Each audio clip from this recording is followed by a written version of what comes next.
Hello guys, आप लोगों का स्वागत है मेरे यूट्यूब चैनल पे। आज मैं सुनाने वाली हूँ किसान और सांप। एक समय की बात है, एक किसान अपने चारपाई पे सो रहा होता है। भारी अकाल पड़ने की वजह से कुछ भी नहीं होता। वह किसान बहुत ही ज़्यादा चिंतित रहता है। तभी वह चारपाई से उठकर बैठता है और उसी के पास बिल में उसको एक सांप दिखाई देता है। तब वह सोचता है कि लग रहा है मैं इस सांप की पूजा नहीं करता, इसी वजह से अकाल पड़ रहा है। अब मैं रोज शाम की पूजा करूँगा, ऐसे सोचता है। और वह जा करके सांप के लिए दूध लेकर आता है और वह दूध सांप के पास रख देता है और कहता है कि हे नाग महाराज, आज से मैं आपकी रोज पूजा करूँगा, मेरे ऊपर कृपा बनाए रखना। अब जब दूसरे दिन किसान सुबह जा कर के कटोरी लेने जाता है, तब देखता है कि उसके पास एक सोने का सिक्का पड़ा हुआ है जो बहुत ही ज़्यादा चमकदार है। जब वह किसान सिक्के को देखता है तो बहुत ही ज़्यादा खुश हो जाता है।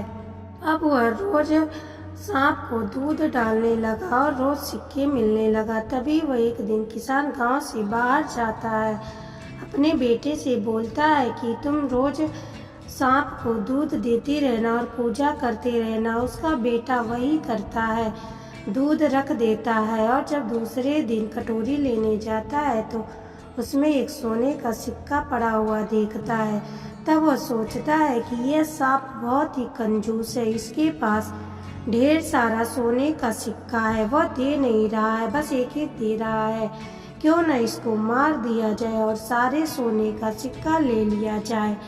जब दूसरे दिन वह दूध की कटोरी लेकर जाता है और सांप पीने के लिए बिल से बाहर आता है, तब लड़का एक डंडा लेके सांप को मारता है। सांप गुस्से में आकर लड़की को काट लेता है।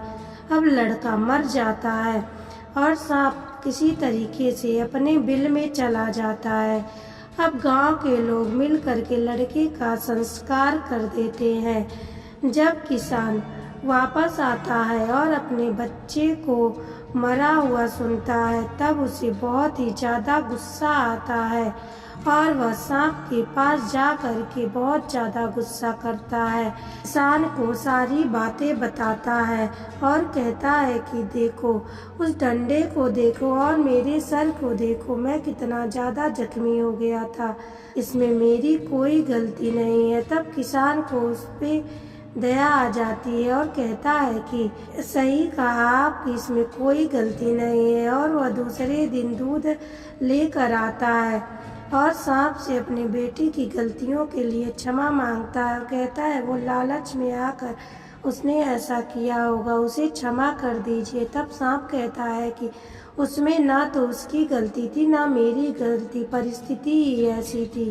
सीख, लालच का फल बुरा होता है, लालच बुरी बला है। अगर ये कहानी आप लोगों को अच्छी लगी हो तो लाइक, सब्सक्राइब और शेयर करें। धन्यवाद।